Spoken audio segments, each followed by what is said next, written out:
ದೇವರದ ಸನ್ನಿಧಾನದಲ್ಲಿ ಇವತ್ತು ನಾನು ನಮ್ಮ ಶಾಸಕರಾದ ಮಂಜೂರವರು, ಅನಿಲ್ರವರು, ನಮ್ಮ ಕಾಂಗ್ರೆಸ್ನ ನಾಯಕರು ಆದಿನಾರಾಯಣರವರು, ಎಲ್ಲರೂ ಕಾಂಗ್ರೆಸ್ನ ಎಲ್ಲ ಮುಖಂಡರು ಇವತ್ತು ಸೇರಿದ್ದೀವಿ.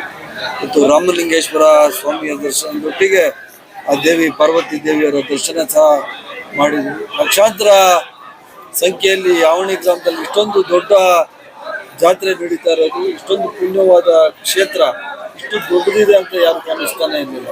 ಆದರೆ ಇಲ್ಲಿ ಬಂದಾಗ್ಲೇ ಇದ್ರ ಮಹತ್ವ ಗೊತ್ತಾಗಿರುವಂಥದ್ದು.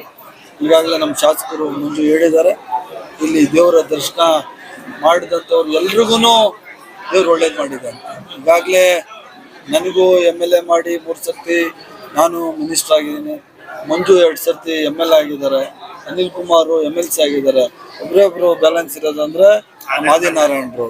2028 ಚುನಾವಣೆಯಲ್ಲಿ ಮುಳಬಾಗಿಲಿನಲ್ಲಿ ನಮ್ಮ ಆದಿನಾರಾಯಣರು ಕ್ಯಾಂಡಿಡೇಟ್ ಆಗೋದು, ಕಾಂಗ್ರೆಸ್ಸಿಂದ ಅಭ್ಯರ್ಥಿ ಆಗೋದು ಖಚಿತ.